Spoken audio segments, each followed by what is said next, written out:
Marion Crawford spent 16 years as governess to Princess Elizabeth and Princess Margaret.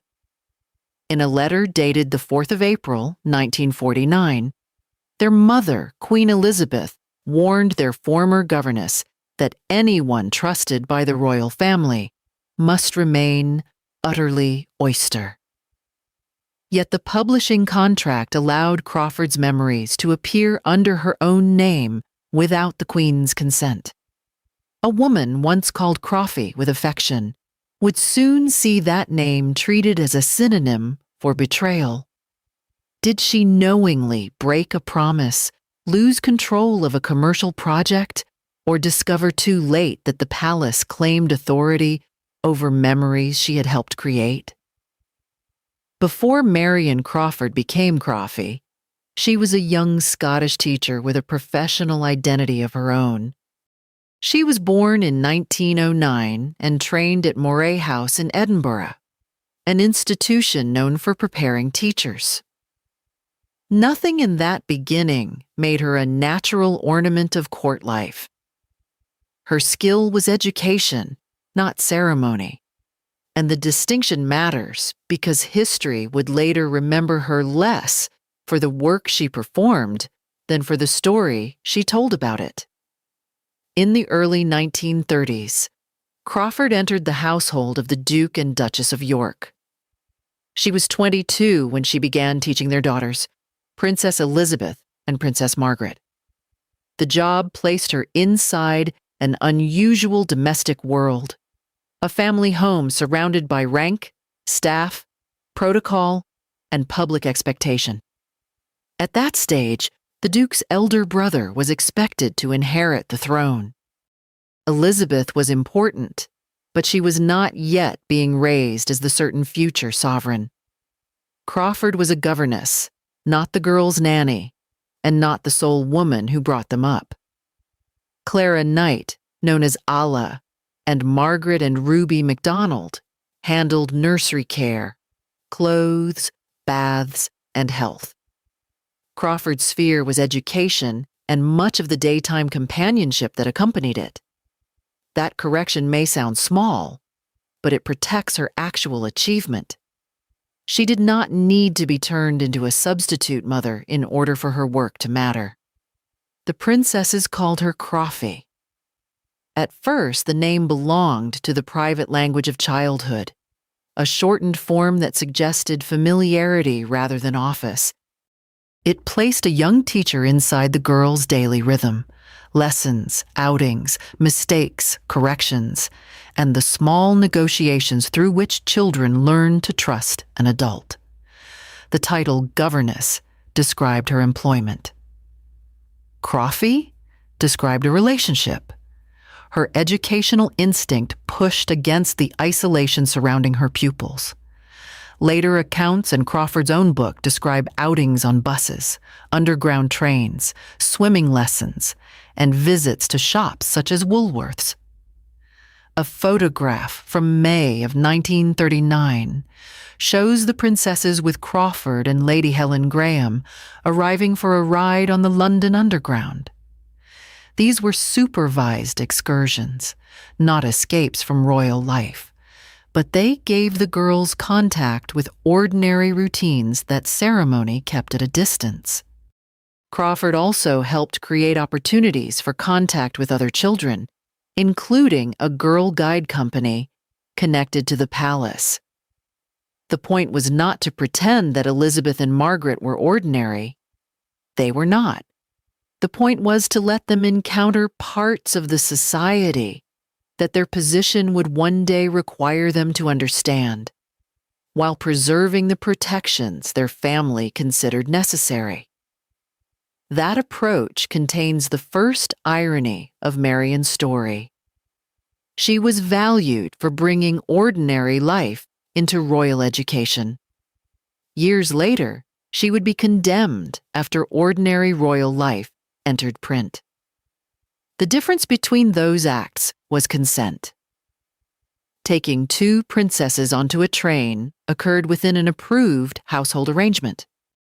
Describing their childhood to a mass audience raised a different question. Who was entitled to open the door? Still, the same material sat at the center of both. The human scale of royal life, the texture that made distant figures recognizable. 16 years of service gave Crawford something no formal title could measure: accumulated knowledge. She learned how each girl responded to routine, uncertainty, praise, and frustration. She saw a public institution forming around 2 children before they could fully comprehend it. Her contribution was built from repetition, and repetition is difficult to preserve in the historical record. A coronation leaves photographs. 1,000 lessons leave a pupil, and perhaps a few memories. Her own life narrowed around the post. Accounts differ in tone and detail, but they agree that marriage and retirement were delayed while her service continued. She eventually married George Buthley, an Aberdeen bank manager, in 1947. To describe this as a noble female sacrifice would make the imbalance sound natural. It was a cost. Years in which the household's needs took precedence over plans that belonged to her. The royal family rewarded her service.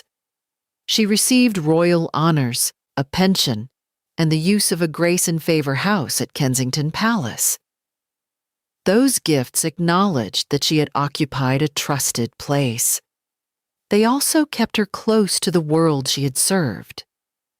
The arrangement could look like membership in an extended family, but its legal and social foundation remained employment and royal favor. That distinction stayed quiet, while affection and duty pointed in the same direction. It would become decisive when they did not. In 1936, King Edward VIII abdicated.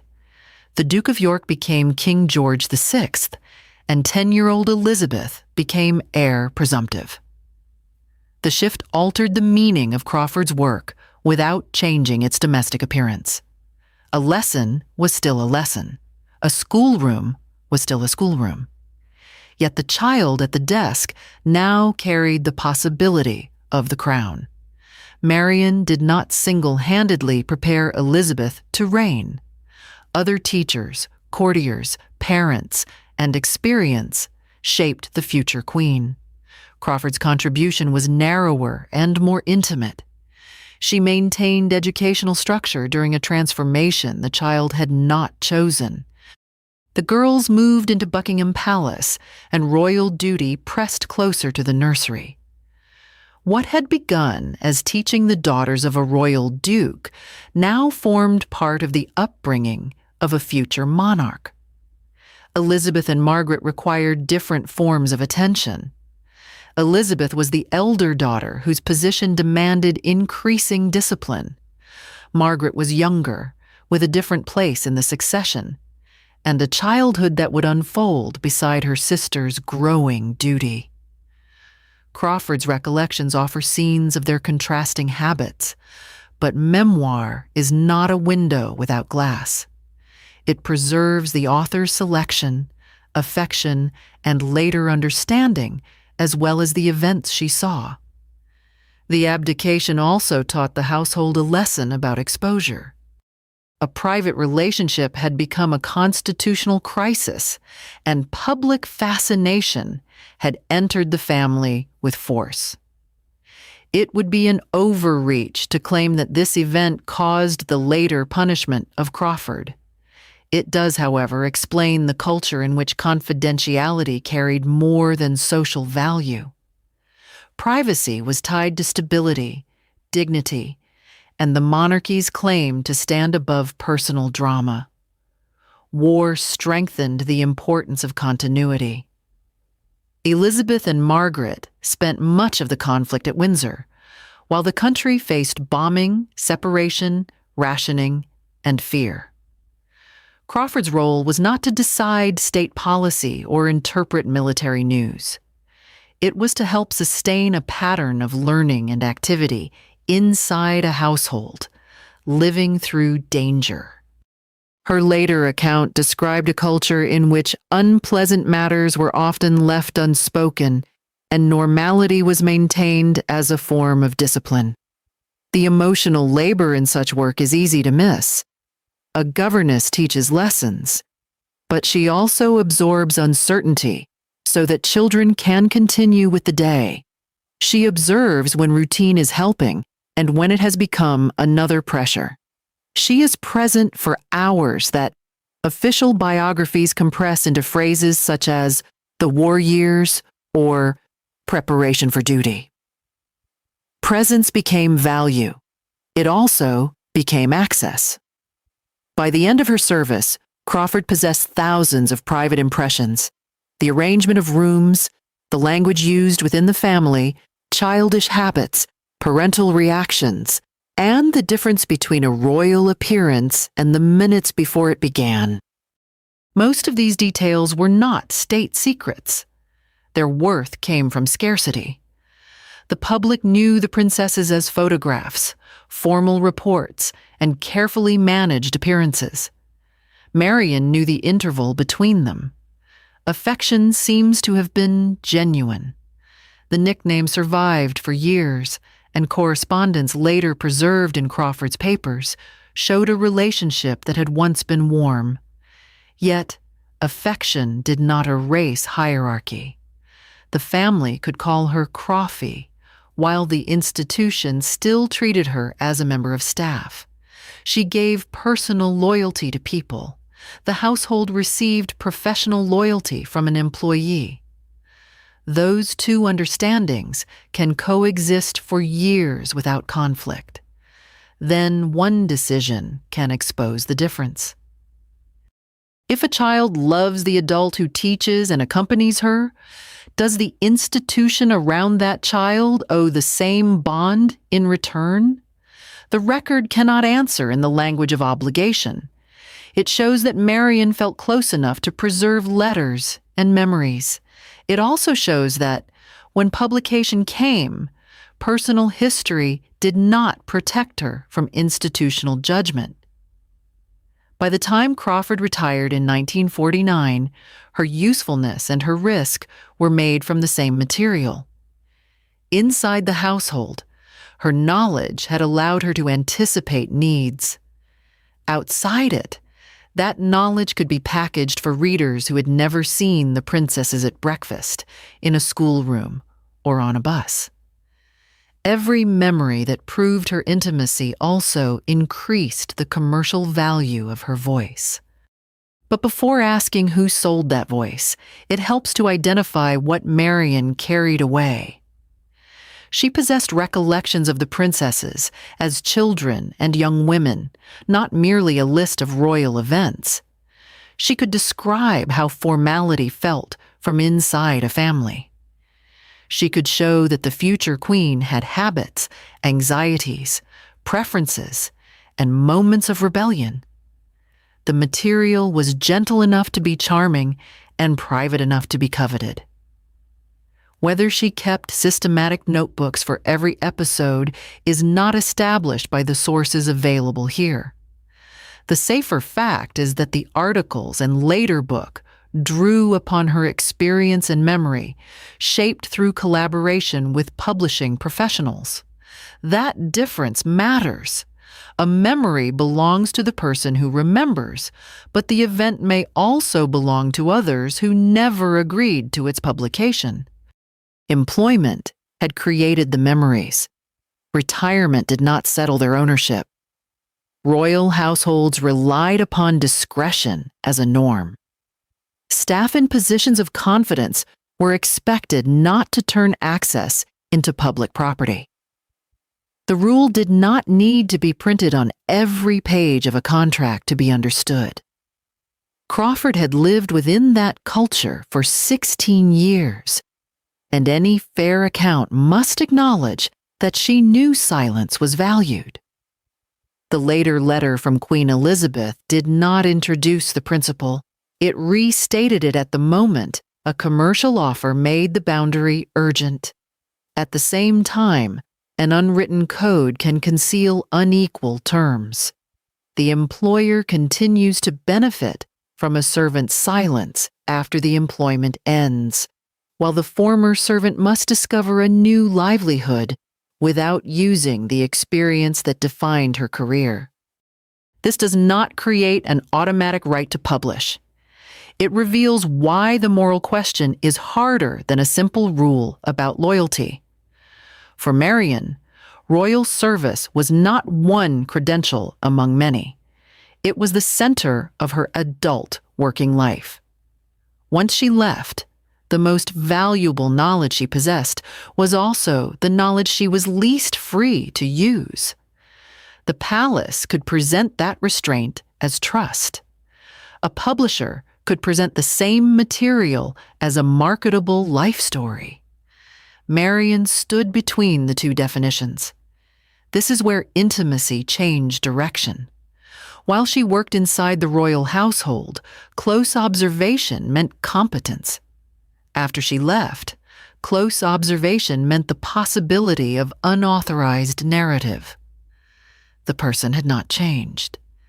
The institutional meaning of her memory had. In 1949, the American Ladies' Home Journal sought stories about Elizabeth and Margaret.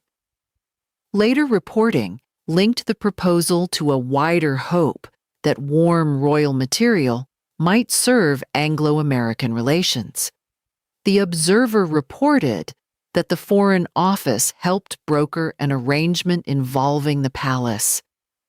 The important point is not that government ordered a secret memoir.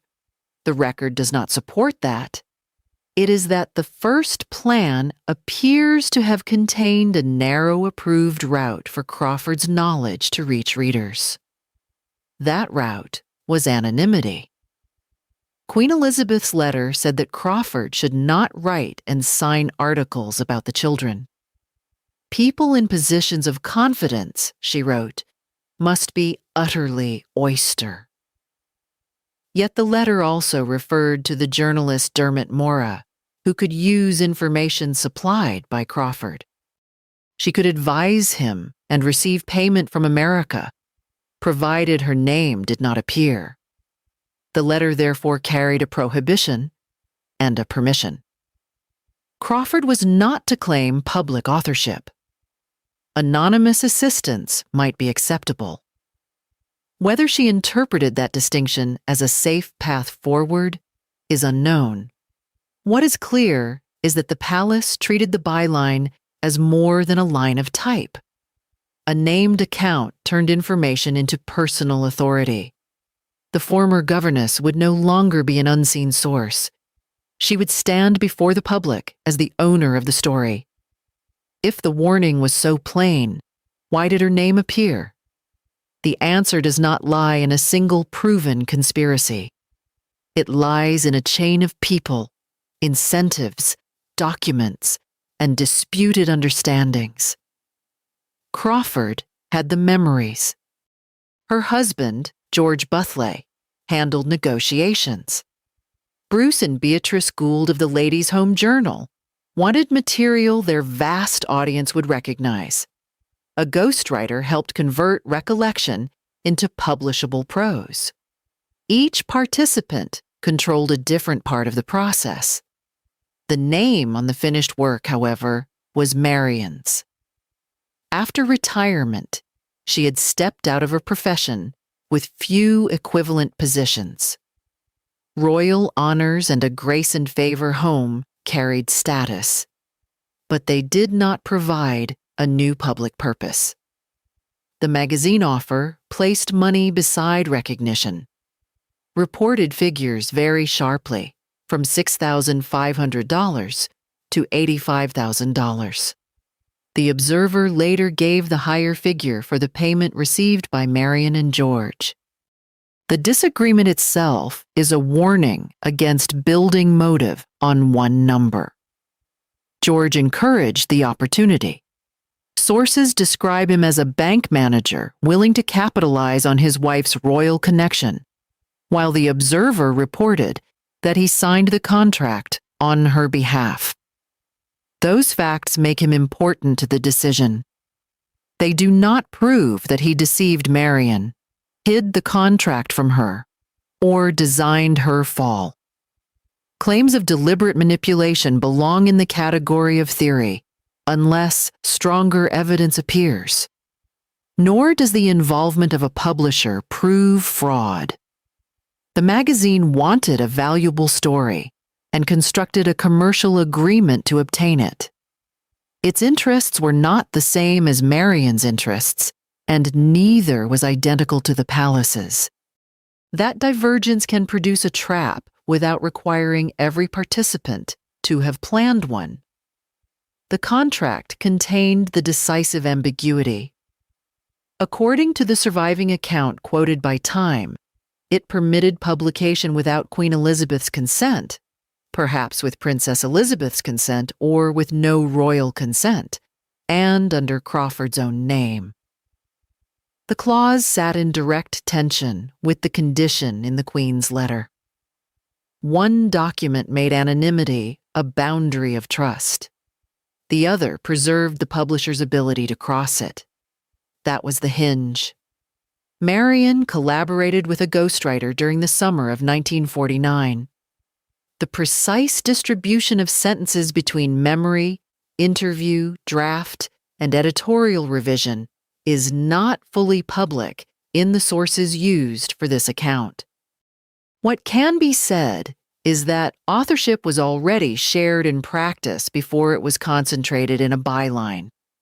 Crawford supplied the access and much of the substance. Publishing professionals supplied form, selection, and a route to millions of readers. The draft was shown to Queen Elizabeth. She objected and told the American publishers that Crawford had gone off her head. Publication proceeded. Early in 1950, the articles appeared in America under Marion's name, and Woman's Own acquired British serialization rights. Later that year, the material became The Little Princesses. At this point, 3 interpretations remain possible. The first is that Marion knowingly accepted a commercial project that violated a rule she understood. The second is that she believed anonymous cooperation had been approved and lost control when the project moved toward named publication. The third combines responsibility and vulnerability. She chose to provide private material, then discovered that other people held more control over wording, contract, and release than she did. The record does not allow us to erase her agency. She participated, supplied memories, and accepted money from the arrangement. Financial need or professional uncertainty would explain pressure. Neither would cancel responsibility. Yet the record also resists the picture of a lone governess calmly writing a book, choosing every word, and independently forcing it into print. The production chain was wider than the name on the cover. The dispute over permission makes that complexity visible. Hachette's current description notes that Crawford maintained she had permission to write the account. Queen Elizabeth's letter, by contrast, permitted paid anonymous assistance while opposing signed articles. Both statements can be placed before the audience without forcing them into a false agreement. Perhaps Marion understood consent too broadly. Perhaps she clung to the part of the letter that offered a path and underestimated the condition attached to it. Perhaps commercial momentum turned a limited understanding into something neither side would accept. We do not know. What we do know is where the public consequences landed. The editors did not carry the familiar childhood nickname. The ghostwriter did not live in a royal grace and favor house. George did not spend 16 years as the princess's teacher. When the palace judged the publication, it saw Marion Crawford's name, and that name converted collaboration into betrayal. To understand why the reaction was so severe, the next step is not to repeat the book's reputation. It is to open the book itself. The Little Princesses offered readers scenes of childhood, schooling, family routine, palace discomfort, and the long movement from the Duke of York's household to the reign that waited ahead. It described underground trains, buses, swimming lessons, bedrooms, lessons, and the personalities of two sisters growing into unequal public roles. Some details were comic. Crawford wrote of nail-biting, of Margaret biting her sister, and of rooms decorated according to each girl's taste. She compared life in an aging palace to camping in a museum. In one of the book's stranger images, Elizabeth, usually careful about order, placed a silver ink pot upside down on her head and let the ink run through her hair. Such scenes did not reveal state policy. They replaced still photographs with behavior. Other passages came closer to an adult boundary. Crawford considered whether the king and queen had wished for a son. She described King George VI as embarrassed by overt affection. She discussed Prince Philip's courtship of Elizabeth and the uncertainty within the family about his suitability.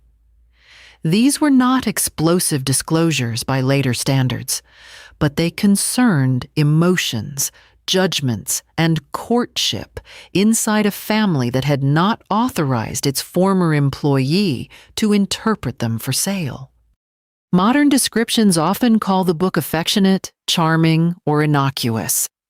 That judgment explains its continuing appeal, but it cannot settle the question of trust. A detail may be harmless to a reader and still feel stolen to the person described. Privacy is not measured solely by the damage an outsider can detect. This is the strongest case against Marion.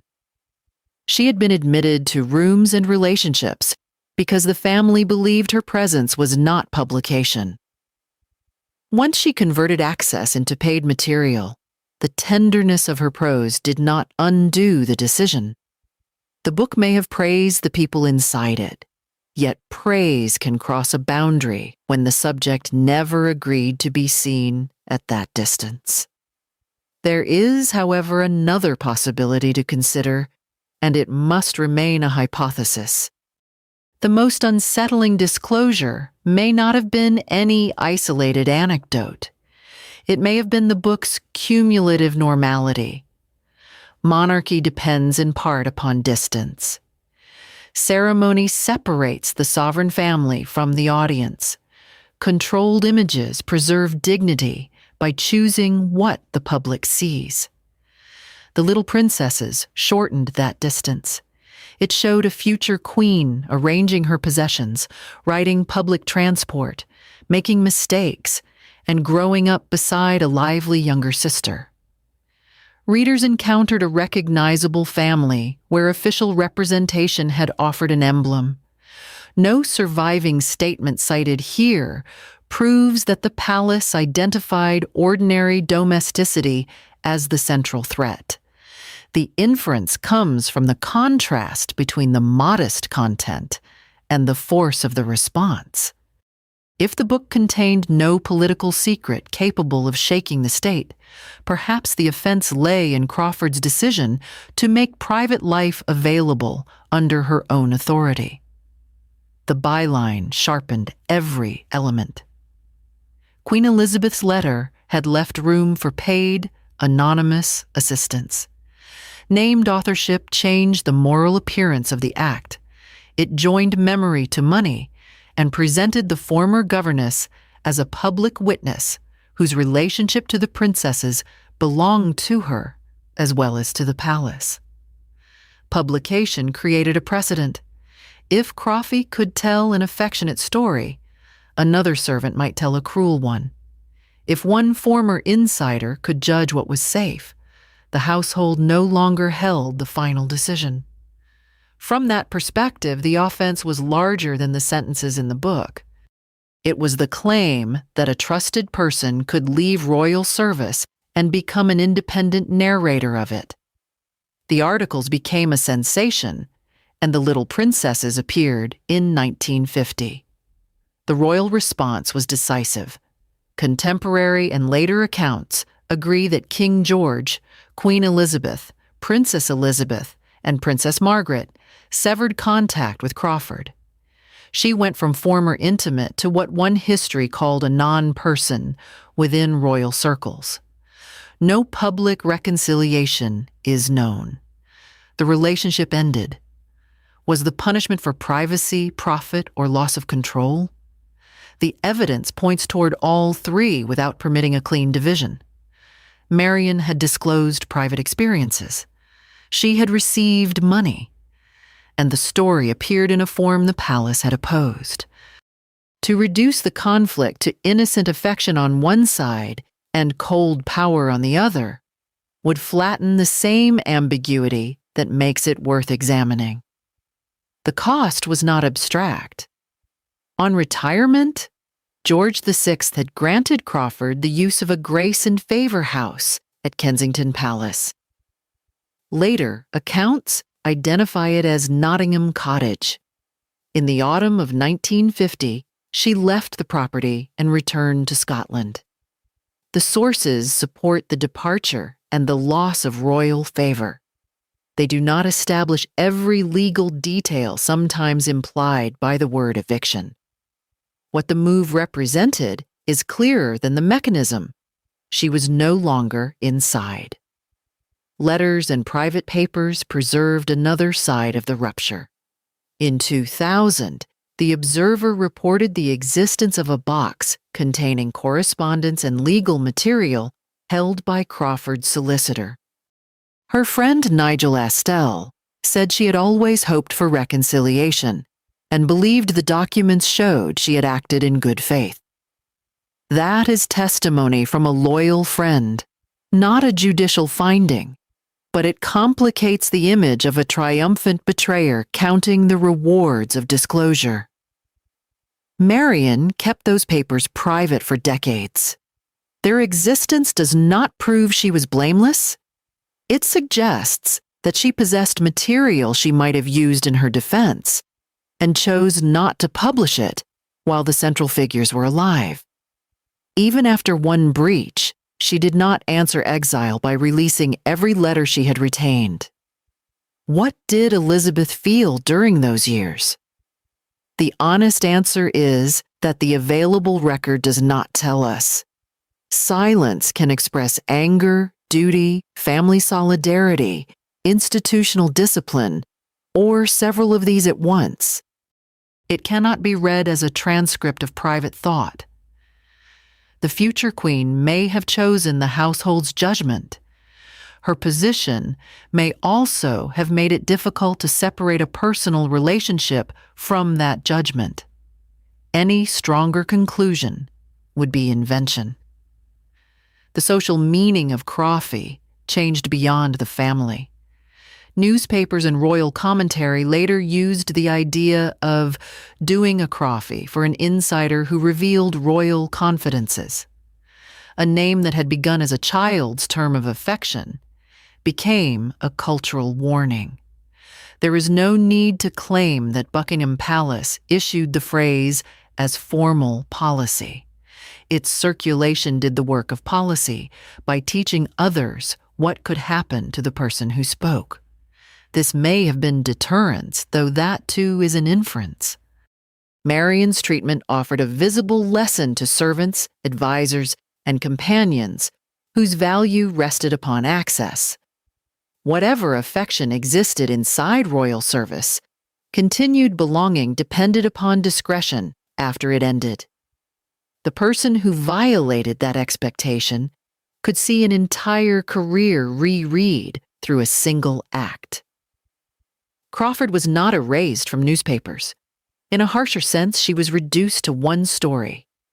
16 years of teaching became the preface to a book scandal. Her methods, daily work, and presence during abdication and war survived. mainly because the publication that condemned her also recorded them. The punishment and the memorial were bound in the same object. Then her name was used again. After the success of The Little Princesses, publications appeared on Queen Mary, Elizabeth II, and Princess Margaret, and Marion gave her name to a regular royal column in Woman's Own. Time describes these later works with careful uncertainty. She wrote them, or at least lent her name to them. That wording matters because the next scandal would repeat the unresolved question of authorship with painful precision. In the issue dated the 16th of June, 1955, Crawfie's column described the Queen's birthday parade and royal ascot as though the events had taken place. Both had been cancelled at the last moment because of a railway strike.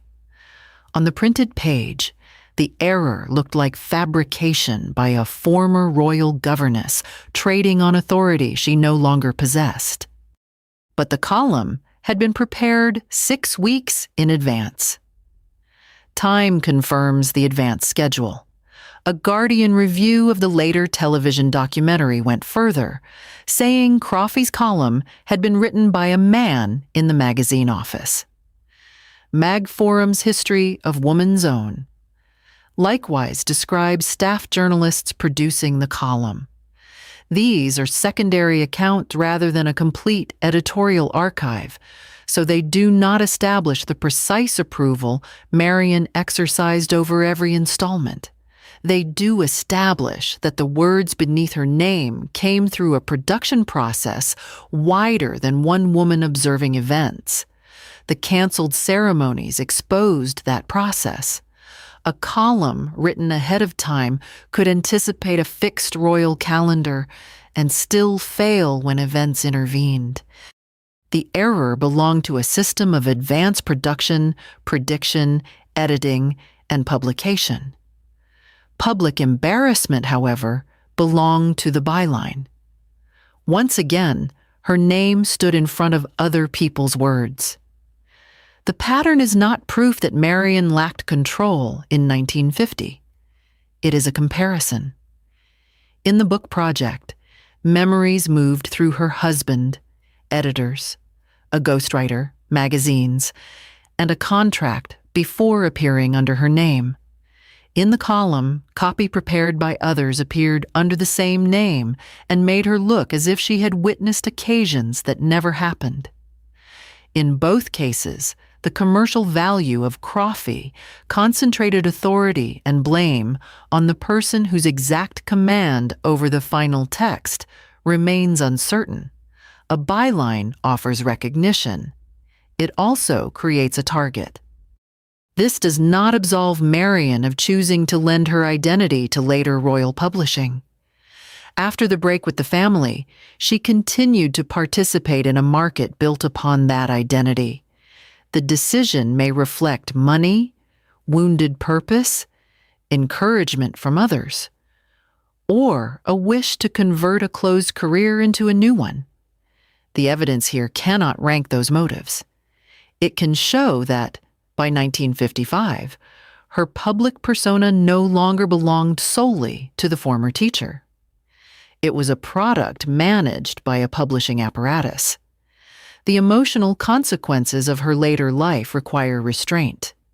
The Observer reported that Crawford attempted suicide twice, with one attempt coming close to succeeding in the late 1980s. A television review quoted a note in which she wrote that the world had passed her by and that she could not bear those she loved to pass her on the road. This should not be treated as a suspense device, and no method needs to be described. Nor should the attempt be tied directly to the column's scandal without evidence. It tells us that her distress was serious. It does not give us permission to diagnose its entire cause. Marion lived in Aberdeen, in a house near a road used by royal cars traveling toward Balmoral. The image has acquired the shape of a parable, the former governess watching the family she once knew pass without stopping. The Guardian review suggested that perhaps she bought the house hoping for a wave. Perhaps is the responsible word. The location is documented in later accounts. Her precise intention is not. Her friend's testimony gives the speculation some emotional context. Astle said she hoped for reconciliation, but hope does not prove that every passing car was a deliberate wound or that the royal family chose the route in order to remind her of exclusion. Geography invites symbolism. History must resist turning symbolism into motive. George Buthley died before her, and Marion's world became smaller. Sources describe years of isolation and declining health, but it would be misleading to narrate every later day as empty. We know fragments, many selected because they fit the tragedy. We do not possess a complete account of her private life, friendships, or ordinary hours. What is known is stark enough. There was no public reconciliation. Marion died in Aberdeen in 1988.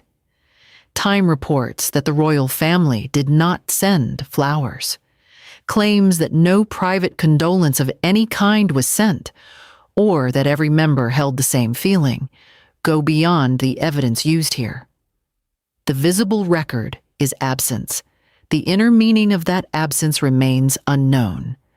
Yet Marion's story does not end with absence. 19 years after The Little Princesses, the royal family approved a documentary called Royal Family. Cameras followed the Queen and her relatives through work and domestic moments. The film showed meals, travel, recreation, conversation, and the rhythms behind official appearances. Its purpose was to soften and modernize the monarchy's image by allowing the public to see a human family. The comparison is striking, but it must be kept within its limits. There is no evidence that the documentary was conceived as a reply to Crawford. Britain had changed. Television had changed public life, and the monarchy faced new pressures in the 1960s. Still, the film demonstrates that domestic visibility was not forbidden under every condition. The palace approved the cameras. A chosen production team filmed the material. A director shaped the footage. The Queen viewed the result, and the institution retained influence over circulation. More than 30 million people in Britain watched the first broadcast. Later, the palace sharply restricted full showings. Humanization had become acceptable within a structure of consent, selection, and control. That contrast strengthens a cautious inference. The central conflict around Marion may never have been ordinary family life alone. It may have been authority over the moment of revelation. Who chose the scene? Who attached a name to it? Who received payment? And who could stop distribution? The same broad effect, bringing the monarchy closer to the public, looked different when the institution held the camera. Marion's responsibility remains. She allowed private experience to enter a commercial project despite a warning against signed publication. The publishing system's responsibility remains as well. Collaborators divided control, while her byline gathered the consequences.